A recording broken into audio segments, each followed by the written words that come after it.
Ang buhay namin ngayon ay mabuti na mabuti, maganda ng maganda, masaya ng masaya, mayaman ng mayaman, pabanal ng pabanal. Hallelujah! Praise God! Okay, nakita ko yung uri ng pagsamba natin kanina, pinaalis ko yung upuan para ipakita natin kay Lord na siya lang yung ating hinaharana. Yes. At ang pag-aaralan natin ngayon ay patungkol doon sa praise and worship. Kasi maraming umating sa church at sumasali sa pagkanta, pag-awit, na hindi nila alam bakit. Bakit may praise and worship? Bakit hindi na lang diretso sa sermon? Dahil marami ng tao na wala na po a-attend pagka tapos na yung praise and worship. Yun yung iba eh. Buti na lang wala dito yun. Amen. Okay. Yun yung katwiran ng iba. Pero ang tanong, bakit kailangan pa ang praise and worship sa pagsamba sa Panginoon? Yun yung ating tatalakayin ngayon. Kaya ang topic natin is about praise and worship. Ang sabi ng iba, ang praise daw, ito yung masaya. At ang worship, ito na yung malungkot. Hindi yun ang ibig sabihin ng praise and worship. Malalaman mo ngayon, ano ba ang praise and worship? Okay. Kung alalahan natin noong nakarang Sunday, previously, ay ang tinalakay natin is the joy of your salvation. Ang kagalakan na dulot ng taong iniligtas ng Diyos. Sino dito ang sa tingin na ligtas na siya, ligtas na naman? Tama. Okay. Kung ikaw ay iniligtas na ng Diyos, dapat yung kagalakan ay nakakorona sa iyo. Kaya nga, everlasting joy is the crown of the believer's head. Kaya yung mga taong ligtas na, wala nang lugar sa kanya yung kalungkutan. Okay, may dumarating sa atin na problema, baka man tayo'y naiiyak, baka man tayo'y nalulungkot, pero that is the inner joy pa rin. Dahil alam mo na may gagawin ang Panginoon sa buhay mo. Bakit? Ililigtas ka niya eh, para ikaw ay kulungan, para ikaw ay dalhin sa kapayapaan, sa katahimikan, sa kapahingahan. Kaya, kung may dumarating na kalungkutan, dito makikita yung totoong praise and worship. Maliwanag ba? Okay, ang sabi dyan, nung tinalakay natin, nakita nyo yung picture na yan, a joyful heart is a good medicine. Sa Proverbs 17:22, sa ibang version sabi na, inaawit natin ito eh, a merry heart, take it good like a medicine. Kaya nakita nyo, lahat ng taong masaya, tumitiransik yung mga sakit at karamdaman sa kanila. Ba't walang kumagat mo na? Alam mo yung taong malungkot, parang magnet yan eh. Ang sinisip-sip, puro problema, sakit at karamdaman. Ang taong masaya, ito ay nagpapalayas ng kalungkutan, nagpapalayas ng sakit at karamdaman. O mabili kayo, magsaya o malungkot? Masaya! Kaya nga, diba? A joyful heart is a good medicine. Kasi testimony ko lang ito, noong Martes, ay nagpalaboratory ko ulit ni Pastor Dali dahil required ng doktor yan. Ngayon, nung na ultrasound na, ako, bali. Then, yung dugo, yung ihi, then, nang bandang hapon, pumunta na kami sa doktor. Ningnan ng doktor yung resulta lahat sa akin. Ang sabi na, Pastor, gaano katagal na tayo muli nagkita? Sabi ko, Doktor, parang August 2024 at 2023. Ano? Isang taon akong in-Indian. Sabi, anong pinaggagawa ko? Anong nangyari? Anong ginawa ko? Bakit ba? Anong problema ba? Abay, normal na lahat eh. Anong sikreto? A merry heart. Take it good like a medicine. 77 years old, normal na normal. Amen! Kahit tuloy nakainom ako ng coke. Okay, sabi nga nila, ito natin. Tayo na lahat, magbasa about to 3. And those the Lord has rescued will return. They will enter Zion with singing. Everlasting joy will crown their heads. Gladness and joy will overtake them, and sorrow and sighing will flee away. Okay, luhanan niya na. Sabi niya, yung mga taong iniligtas daw ay papasok sa Zion with singing. Ganito ang kaharian ng Diyos eh. Ganito ang Diyos. With singing. Mahal na mahal ng Diyos yung awit. Siya ang author ng pag-awit. Binigyan tayo ng Moses. Alam mo, wala namang pangit na busis eh. Kaya ang pangit dyan, hindi na kumantarong. Tsaka ka lang kumantarong, matanda ka na. Hindi na practice. Kaya nga, ako naiingit sa mga ipugaw sa Bagyo eh. Naisip ko na dito. Imagine yung mga matatandang ipugaw, na-invite akong speaker sa Bagyo speaker ng almost how many thousand member. Na-invite akong speaker. Ikaw ba naman yung mag-i-speak, kinabukasan hindi ka nakatulog magdamag dahil sa kagagawa ng mga matatandang ipugaw. Abi, dumating ng alas 2, toka ng mga matatandang ipugaw sila naman ang kakanta kasi sinasalubong nila yung pastor. Eh, kung na, sumakap na yung isa. Paborito ko pa yung kanta eh. Sabi na, kita mo yung pasakalye, alam mo na yung kanta eh. Introduction pa lang, my way na. Sabi na, and now, the end is near. Kapwa hallelujah. Kaya nakatulog ba kaya? Parang pinukulit na sa Biblia. Pero, imagine, gano'n ang boses. Pero mahilig tumanta. Sabi ko sana, kung tumantay tumatanda ng bata pa, na-train na yung boses. Kaya walang ginawa si Lord na silang na boses. Kayo may kasalanan mo. Pero tandaan nyo, hindi pa huli ang lahat. May pag-asa pa, di ba? Parang nagsito. Okay, sabi niya na, and those the Lord has rescued will return. They will enter Zion with singing. Papasok sila sa Zion, sa trono ng Diyos with singing, hindi with crying. Then, everlasting. Ano ibig sabihin ng everlasting? Walang katapusang kagalakan ang nakakuruna sa mga ulo ng mga taong sumasampalataya. Kuruna yung joy of salvation. Then, and sabi na, with the gladness and joy will overtake them. Alam nyo yung sabi, overtake them. Example, kanina, umakyat pala ako sa hagdanan, pero kanina baga, pinag-pray ko na, Lord, let your presence be with us today as we praise and worship you. Paakyat pa lang ako, naririnig ko na yung kagalakan sa loob. In-overtake ka ng nga ako. Ibig sabihin, kanyang lahat, kung ang corona ng kagalakan ay nakasuot sa atin, papunta ka pa lang sa bahay, pauwi ka pa lang sa bahay, in-overtake ka na ng kagalakan, nasa tahanan mo na.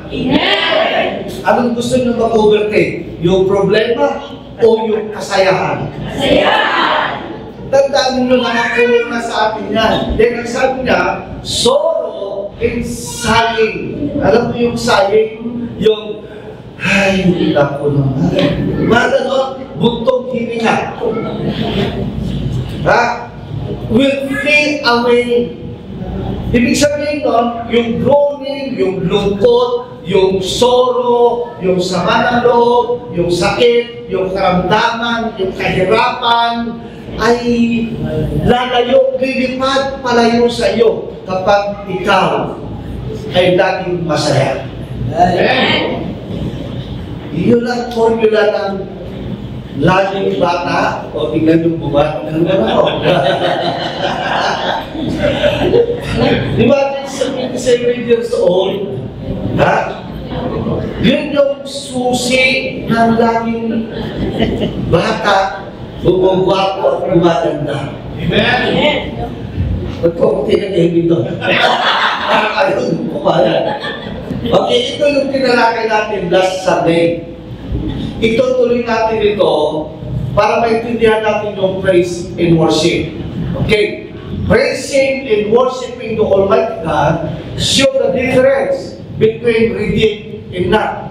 Makikita raw sa mga taong iniligtas at taong hindi pa ligtas sa pamamagitan ng kanilang pagsamba sa Diyos. May pagkakaiba. Napapansin nyo? Okay, ano yung pagkakaiba? Nabigat. Your worship is limited to your knowledge of the person you are worshiping. Yung pagsamba mo raw sa Diyos ay limitado. Nakadepende doon sa pagkakilala mo, doon sa sinasamba mo. Kung kilala mong lubusan, yung sinasamba mo, dapat bigay todo rin yung iyong pagsamba. Kaya hindi ka nakapagsamba ng bigay todo dahil kunti lang ang pagkakakilala mo sa sinasamba mo. Amen. Tama, mali? If you know better God, you can worship Him better. Amen. Kaya sabi nga, the less you know about God or person, the less you can worship Him. Kung ganito lang pagkakilala mo kay Lord, hindi mo kaya ibigay yung malaking pagsamba. Ganito lang din yung pagsamba mo. Pero kung ganyan ang pagkakilala mo kay Lord, kaya mong ibigay yung ganyang pagsamba sa Kanya. Amen. Nakukuha nyo? Kaya nakita nyo yung ganang kanina, kasi nandun kilala nila na ang Diyos napakahilig sa awitin, sa sayaw, at pagpapa. Then, when your song, tandaan nyo ito, becomes more important than the one you are singing, the entire worship experience is aborted. Sa Tagalog, kung yung kinakanta inaawit ay naging importante na sa buhay mo, na mas importante kaysa inaawitan mo, patay yung pagkakaroon. Aborted. Maliwanag ba? Amen. Ulitin ko, when your song becomes more important than the one you are singing, the entire worship experience is aborted. Kaya kung dito, nagsusundin ka, kumakanta ka, at ang binibigyan mo yung importansya, yung ganda ng pagkanta mo, yung pagkilos mo, at hindi naka-focus doon sa kinakantahan mo, walang kwenta yung ginagawa mo. Aborted. Alam niyo ibig sabihin ng aborted? Ano sa Tagalog yung aborted? Nakunan. At least. Get go. Then, worship does not begin when we start singing or dancing. Worship begin when you acknowledge the Creator. Papaliwanag ko. Ang pagsamba raw sa Diyos ay hindi kung kumanta ka na at nagsayaw ka na ay sumasamba ka na sa Diyos. No. Hindi raw gano'n. para ito ay ma-acknowledge, tanggapin ng Diyos yung ating pag-awit, pagkanta, pagsayaw. I-acknowledge mo muna ng Panginoon. Parang ganito, bago tayo magsimula ng praise and worship, pagkanta kay Lord, o kayo, nandiyan, pabayan na natin dito lang dito sa music ministry. Dahil in-acknowledge na nila eh. Paano nila in-acknowledge? Nag-pray mo na, Panginoon, Lord God, iniimbita namin ang iyong presensya sa aming lugar, patawaran mo kami sa aming mga pagkakasala, at Lord, bigyan mo kami ng oportunidad sa panahon na ito, ikaw lang ang aming may taas, ikaw lang ang Panginoon ng aming masamba. Ina-acknowledge na. Ikaw naman nakakanta dyan. Bago ka sumunod sa kanila, i-acknowledge mo, Panginoon, salamat sa oportunidad. Sa umagang ito, bigyan mo ako ng spirit of joy. Panginoon, bigyan mo ako ng kagalakan na sambahin ka dahil ako'y iniligtas mo, dahil ako'y binigyan mo ng kalakasan, bla bla bla. Inacknowledge mo na at ang lahat ng kaawitin ko, Lord, para sa iyo. Doon pa lang tatanggapin ni Lord yung pagsamba na gagawin mo. Yun yung ibig sabihin nito. Worship does not begin when we start singing or dancing. Worship begin when you acknowledge the Creator. Sayang lang yung pag-awit mo, pagsayaw mo, kung hindi rin lang pinatanggap ng Panginoon. Amen. Hello? Amen. Kaya ang ginawa natin kanina, we acknowledge the Lord. Okay. The Father in heaven seek the true worshiper that will worship Him in spirit and in truth. Yun yung sabi sa John 4:23. Nandito yet a time is coming and has now come.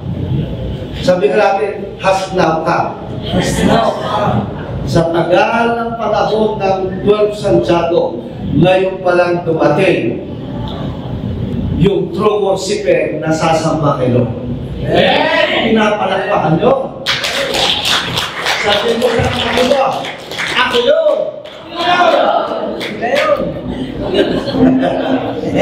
Yet, sabi niya, the time is coming and has now come, when the true worshiper will worship the Father in the Spirit and in the truth. For they are the kind of worshiper the Father seek. Yan yung hinahanap ng Diyos. Hindi importante kay Lord yung word eh. Sa inyong importante ang word. Kaya kapag maganda, yung praise and worship, yun yung importante kay Lord. Ngayon, pag na-bless natin ang Panginoon, bibigyan naman niya tayo ng magandang mensahe. Nagigits nyo? Yes. I-bless mo muna siya para i-bless ka naman niya sa pamagitan ng mensahe. Kaya sabi ng iba, mamaya na po ate, pagtapos na yung praise and worship. Paano mo na-bless kayo? Paano mo na-bless si Lord? Hindi mo siya bless. In short, practically, ang praise and worship, hinaharap na lang natin mula ng Panginoon bago niya ibigay yung blessing sa atin. Maliwanag ba? We are the true worshiper of God. Then God is Spirit, and those who worship Him must worship in Spirit, in truth. Ano ba ibig sabihin nyo? Ano ba ibig sabihin nyo? Worship Him in Spirit and in truth. Ibig sabihin, huwag natin siyang i-worship sa pamamagitan ng ating flesh. Ano ba yung flesh natin? Andyan yung sense of hearing, sense of feeling, sense of sight, sense of taste, at saka ano yung isa? Ngayon, kapag kumakanta ka at gumagana pa rin itong mga senses mo na ito, you are not worshiping the Lord in the Spirit. Parang ganito eh. Kumakanta ka. You are not singing in the Spirit, in the truth. Kumakanta ka sa yung flesh. Parang ganito. Forever you will be Dalaapang ang inin. Matumigil.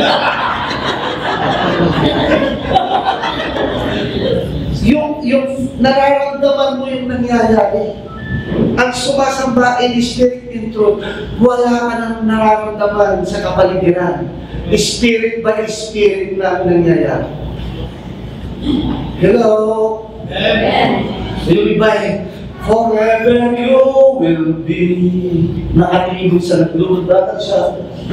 Then napapan na true. Kaang matutuan mo sa'yo. Gets na? Sino nagmamahal ka, Lord? Nakita natin sa amin. Gusto natin mahalin din tayo ng Diyos eh. Ang laki ng pag-ibig sa atin ng Panginoon. Kaya nga meron yung, for God so loved the world. Pagkatapos, ikaw naman, I love you, Lord. Walang kakorya-korya yung sinabi mo, I love you, Lord. Pag sinabi ni Lord, for God so loved the world, dapat, yes, Lord, I love you. Ganun din dapat, yun yung tono na nagmamahal kayo. Hello? Tignan niyo yung mga bata, pag maingan, ibig sabihin malusog. Alerto. Pag tumahimik sila, ano nangyayari? Masakit.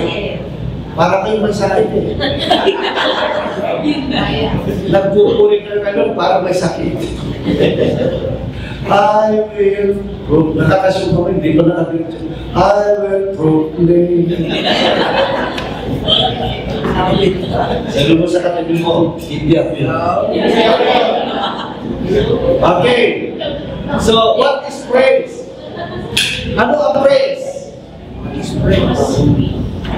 Okay.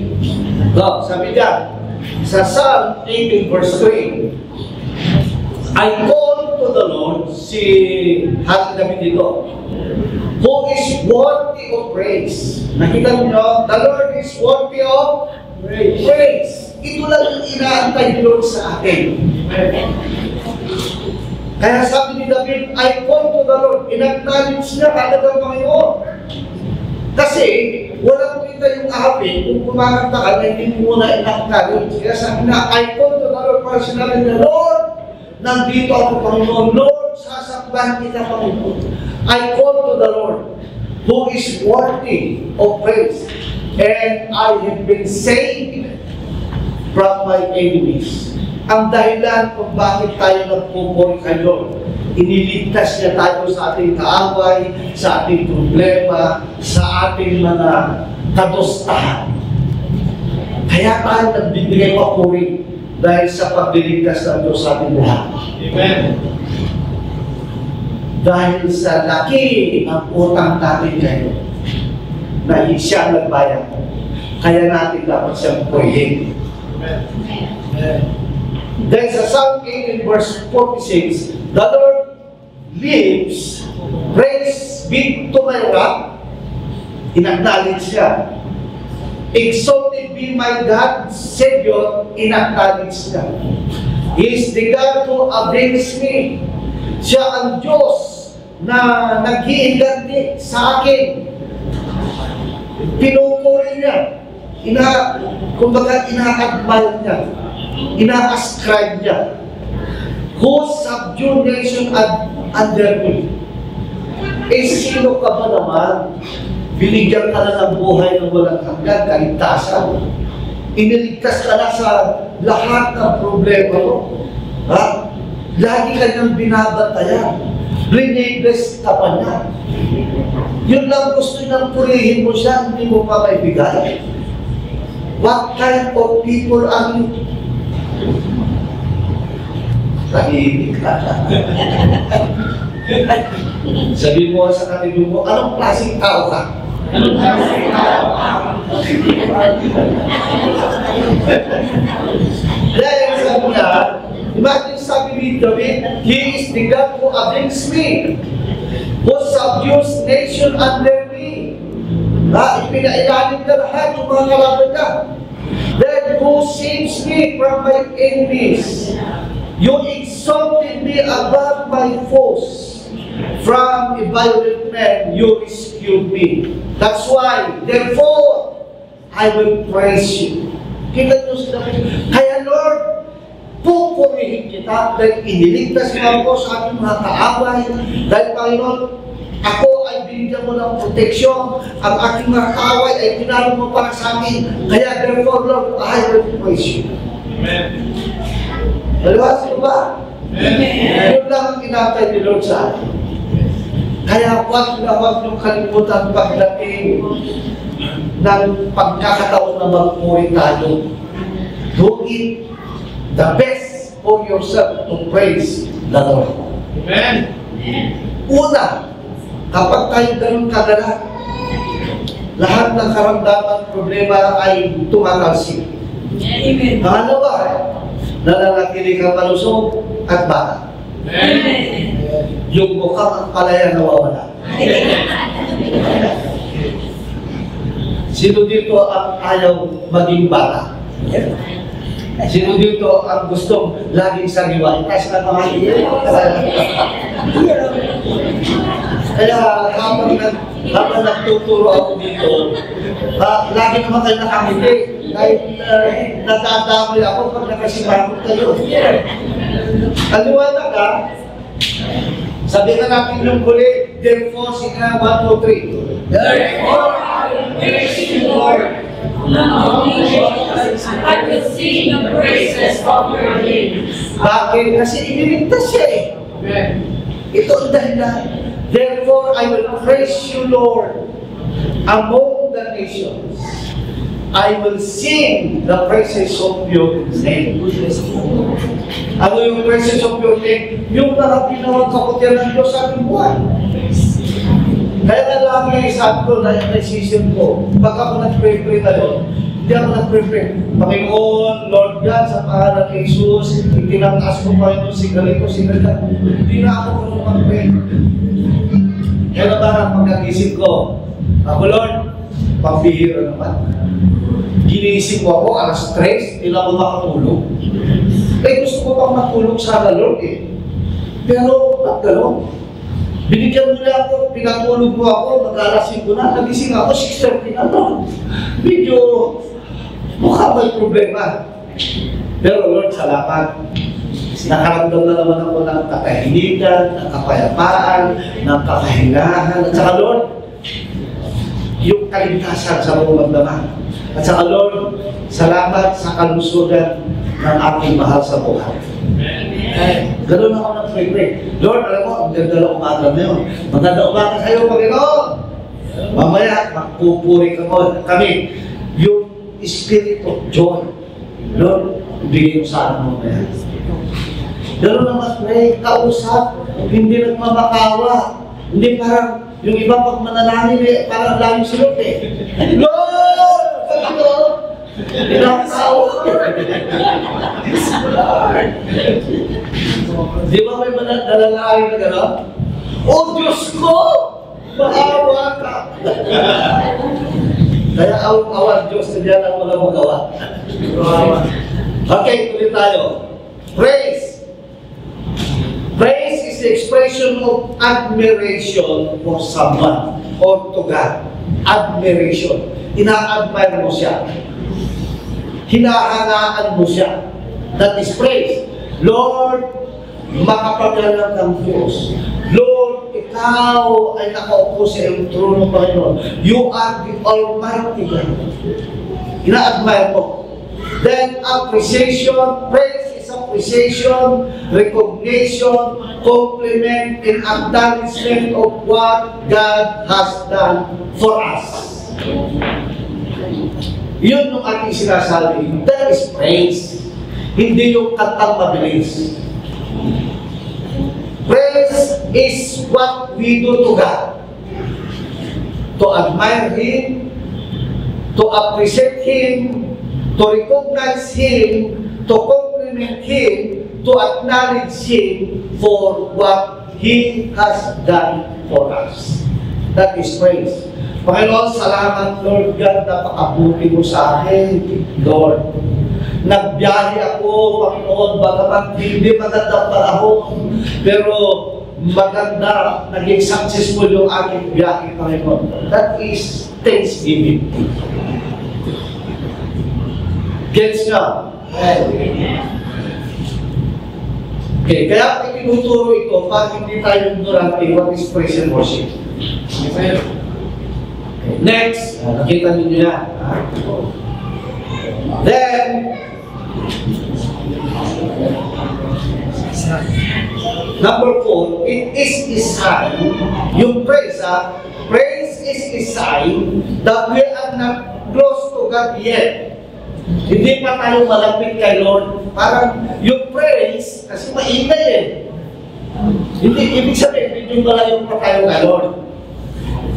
The louder you praise is a proof that you are a part of to God. Parang sabi na, example, praising your wife in distance. Parang ganito. Kunwari, Sister Daddy, lumiligaw na ako. Hindi ko naman pinupulungan.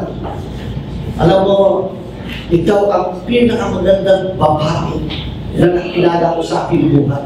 Malakas, di ba? Malakas. Kukunin ko ang lahat ng mga bituin. Gagawin mo punta sa tiyahin ko sabihin. Gagawin. Ibig sabihin, hindi ka pa close. Malayo ka pa. Ay, alam yung boses mo eh. Nakukuha nyo. Then, ano naman ang worship? Ayun na sila. It is an intimate worship na ito. Worship means worship. It is an intimate relationship with God. Surrendering yourself to God. Para bang, ito na, nagsusurrender na kami. Sinagot na niya ako eh. Tihina is spirit songs. The Lord begin to sing with you in your spirit to get love. Sinagot na niya ako, nagpakasal na kami, nasa bed na kami, sisigaw pa ba ako? Nagbubuluhan na lang. Bulong, that is worship. Hindi na kami nagkakalayo, intimate na kami. Sino na sa inyo ang nakarating ng intimate relationship kayo? Kaya dapat yun, ito na yung kantay. Kanina, sa umpisa, parang ganito, forever you will be the Lamb upon the throne. Pagdating ng worship, forever you will be the Lamb. Feel mo na yung emotion mo na. You are expressing your love. The Lamb upon the throne, I'll gladly bow my knee and worship Him alone. Gagano na yun. Nakikipag-meet ka na kayo. That is worship. Hindi praise lang ng praise. Hello? Feel the presence of God in your worship. Okay? Sabi sa Psalm, ascribe to the Lord, you heavenly beings, ascribe to the Lord glory and strength. Ascribe to the Lord the glory due His name. Worship the Lord in the splendor of His holiness. Ang ibig sabihin na ascribe is when you ascribe to someone, you are giving him a credit. Ibinibigay mo yung credit sa kanya. That is ascribing. Yun yung praise. Pagkatapos mo siyang purihin, ibigay yung credit sa kanya, then worship the Lord in the splendor of His holiness. Maliwanag po ba? Ito yung inaantay ni Lord sa atin, yung makasama niya tayo umaamin. Kasi napakahilig sa music ang Panginoon. Kaya kung di ka mahilig sa music dito, baka wala kang lugar sa langit. Mabibili ka doon. Hindi uso ang earphone doon. Ganun katindi ang pagsamba sa langit. Then, when you ascribe to someone or describe to someone, yung describe naman, you are telling them how they look and how they are. Yun yung describe. Iba yung ascribe. Tayo nag-ascribe, then we worship the Lord. Yun ang naman na inatay ng Diyos sa atin eh.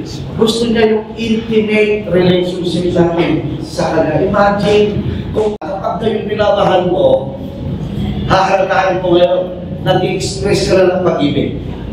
Ano ba? Dahil ang buhay ko, ikaw ba rin nasaan? Ligaw na yun. Pero pag nag-aharana ka, medyo iyole.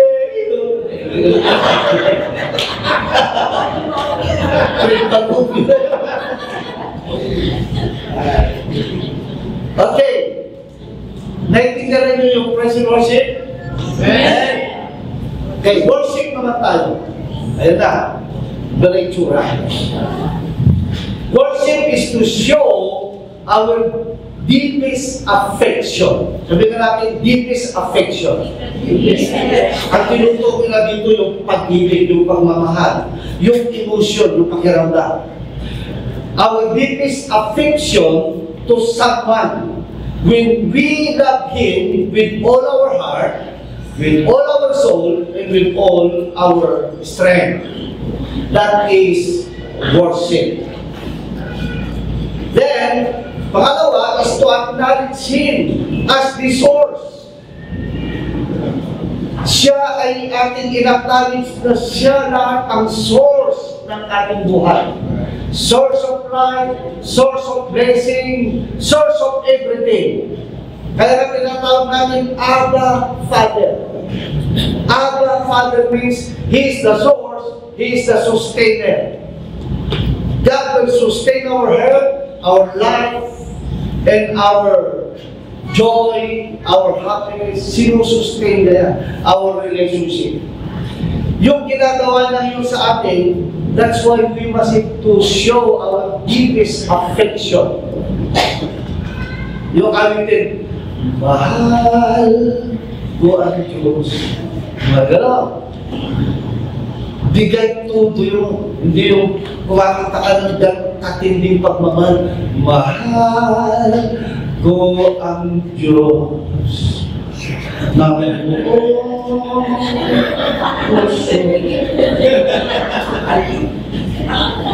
ikaw na naman magtatapag ka ng pagmamahal. Tapos kung saan-saan ka, kung anong pinag-alam mo dahil mahal na mahal kita eh. Anong sasabihin ni Lord sa iyo? To acknowledge Him as the source and to show reverence and adoration. Hindi na admiration, adoration na. Pagmamahal na pinapakita mo sa Kanya. Yung praise kanina, to show admiration, acknowledgement. Pagdating naman dito sa worship, to show affection and to show adoration. Worship is a result of whatever He asks for, including yourself, because He owns everything. Including your life, including your wallet, your money, everything. He owns everything. Kaya kung tayo nagbibigay, that is worship. With all your heart. Amen? Amen. Without hesitation. Worship is only reserved for the Lord. Sabihin natin yun, worship is only reserved for the Lord. Parang ganito, Brother, Lord, ang galing mong mag-gitara, bilib na bilib ako. Ang worship, ito sasabihin ni Brother Lord, glory to God. Hindi yung, talaga. Yari ka. Worship, reserve only for the Lord. Ang ganda-ganda mo. Glory to God. Ay, gano'n. Hindi, talaga. Kasi maganda naman yung takay ko.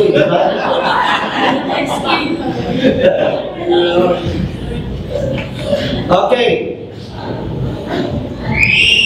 Ano yung pitong Hebrew word for praise? Kasi sa Hebrew, dito nang galing yung mga praise and worship kay Lord. Dito nang galing lahat yung ginagawa natin sa mga Hudyo. Una, samar. Ano yung samar? Ito ay yung musical term of praise.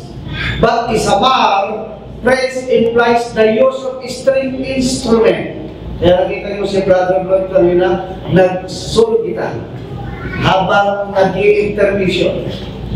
That is samar. Kaya yung ibang church, dapat hindi kayo gagamit ng instrumento. Ewan ko, sabi na natutulan mo. Kaya sabi niya, it is the idea of making music by plucking at strings with fingers and singing praises unto God. Kaya, bubagan tayo ng instrumento. Tawag doon sama. Pangalawa, shabak. Ang shabak is to make loud and joyous of testimony. Hallelujah! Praise God! Sumisigaw tayo. Exuberant joy. Lumulundag ka. Yun yung shabak. Then, halal. Parang hangal. Parang gano'n. To jump, to dance, to be loud in clamorous. Kaya nakita nyo, may lumulundag, may nagsasayaw, may sumisigaw ng hallelujah. Those are all the ingredients of true praise and worship. Dito mo makikita yung mga taong nakakorona na sa kanila yung kaligtasan. Hello? Kaya huwag kayong mahiyang lumundag, sumayaw, pumalakpak, sumigaw, dahil yung ginagawa mo para kay Lord, hindi para sa iyo. Amen. Kaya nga, kung minsan, yung iba, papasok, ano ba yan? Ang inay-inay. Hindi ko makapag-concentrate. Well, for your information, yung ingay na yun, hindi para sa'yo para makapag-concentrate ka. Para kay Lord yun. Kaya mag-isa ka.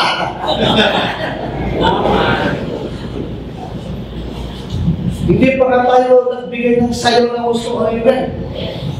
Bakit pasalamat ako yung mga simple talaga. Susunod si Brother Chico na. Pag-apa, yada. Ano naman yung yada?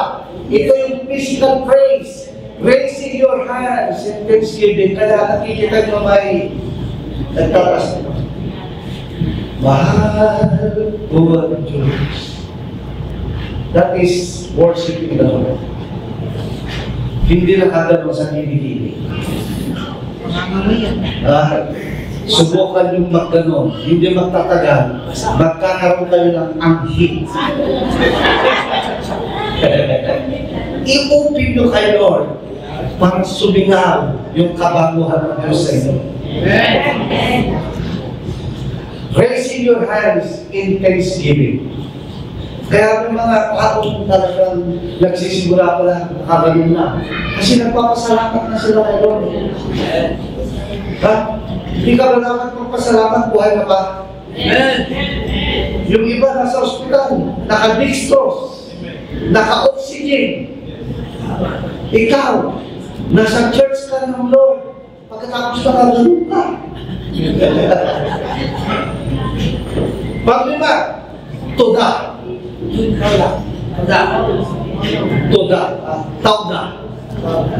To extend the hands closely related to yada. Parang yada rin ito. Toda means to thank or adore. is associated with sacrifice and offering. Ito naman yung during praise and worship ay nagdadala na sila ng sobre sa altar. Expression of their thanksgiving unto the Lord. Through their raising of hands and through giving their offering unto the Lord. Yung iba, inaantay pa yung exhortation ng tithes and offering. Pero dito, kung na-bless ka na kay Lord, then you can give your offering to the altar. And that is to the 6, tihila. Ito yung song or hymn of praise, meaning to shine, meaning spirit song. The Lord begin to sing with you in your spirit to get love. Kaya hindi lang nabigyan ng expression ni Sister Floyd. Forever you will be iyabasan na nabase. Meron kang may himnal. Lord, mahal na mahal kita, O Diyos. Dakila ka. You're expressing your love to God. That is tihila. At si Lord naman, hindi mo alam, hindi mo nararamdaman, nakikipag-awit na rin ang Diyos sa iyo. Kaya nararamdaman mo, nag-iiyak ka na, tumataas na yung balahibo mo, parang umaangat ka na sa lupa. The Lord is joining you in your singing. Gusto nyo ma-experience sa iyo, wow, talagang refreshing talaga. Hello? Subukan yung gawin ito, makita nyo mababago ang buhay ninyo bilang Kristiyano. You are giving love to God. Ito na lang yung inatay ni Lord eh. Una, siya pumibig sa atin, sabi sa 1 John, chapter 4. First, He loved us. But He is also waiting for our love. Mahalin din natin siya. 7, barak or biraka. Ito na is to bless. Si Lord na ito. Kapag nasunod mo na nasatisfy mo ang Panginoon sa pagpupuri mo sa Kanya, then ito na, darating na yung barak, yung biraka. The Lord is now beginning to bless you. Tatanggapin mo na yung blessing ko. Ikaw ay may sakit. Kunwari mayroon kang rheuma, arthritis, o gout. Hindi ka makapagsayaw, pero pinipilit mo dahil you want to praise the Lord. Nakita ni Lord ngayon, diba? Na-bless siya. Nagtihila ka pa. Hallelujah, Lord.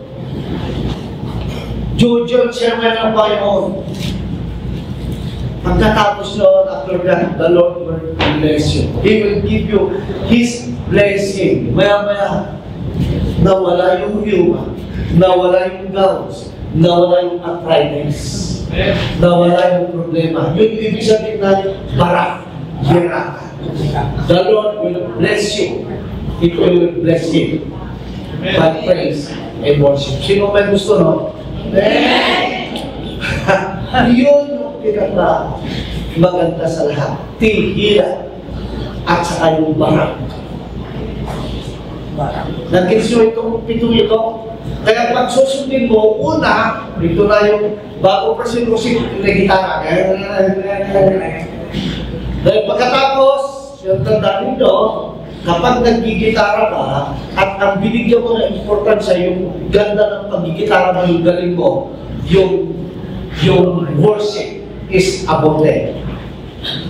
Mawawala ka na doon. Kailangan naka-dedicate lagi doon. Dahil ang susunod, ito na. Ha? Ito na yung Shabbat. Nagsisimula ng sayawan, lundagan, halal, lundagan na, sayawan na, then yatan, tataas na tayo ng kamay. Nakita nyo, pataas na pataas yung energy. Yung yung apoy ng banal na Espiritu. Pagkatapos ito na yung tinatawag na tihila. Tihila ka na. Then pagkatapos noon, ito na yung the Lord will bless you. Will heal you. Napakaganda kung ma-practice, ma-exercise natin itong 7 Hebrew way of praising the Lord. Do not lose the opportunity. Okay, level of worship. Tingnan natin yung picture. Ito yung samar. Yan. Sama. Mga drum, gulagana. Dapat bibigyan din natin ng palang yung kagay-kagay, yung gitara, yung mga ganun dapat eh. Then pagdating ng Shabbat, ito na sila. Then pagdating ng halal, ito na sila, nagwawala na. Nagiging hangal na sila. Kay Lord. Then ito na yung yada, tuda. Then ito na yung tihila, getting love with God. Then ito na yung barak. The Lord is blessing you. Hello? Kaya ba natin gawin ito para kay Lord? Okay. Worshipping God's means is to show a lot of love and adoration for something. It is an extreme form of love. How we tell God that we love Him. It is our reasonable service. Imagine, you know how we serve the Lord. Of gratitude for all God has done. That is worship. Nakalagay ko sa Romans 12 verse 2, verse 1. Sabi na, therefore, I urge you, brothers and sisters, in view of God's mercy, to offer your bodies as a living sacrifice, holy and pleasing to God. This is your true and proper worship. Your body is not your body. That is the body of God. Binigyan ka ng katawan, papaano? To worship Him, to honor Him, to exalt Him. Yung katawan, yung kamay, yung paa, yung boses, ibinigay niyo dyan para gamitin natin sa Kanya. Huwag niyong ipagmaramo. Amen. Dahil pagdating ng giyera, hindi ka na makapagpuri kay Lord, magtatago ka na lang. Habang wala pang giyera, magsaya na tayo kay Lord. Baka sakaling pagdating ng huling araw, mararapture tayo, hindi natin naranasan yung giyera. Hello? Okay. Nakuha nyo? Nakuha nyo? Ang lahat kayo na tumayo.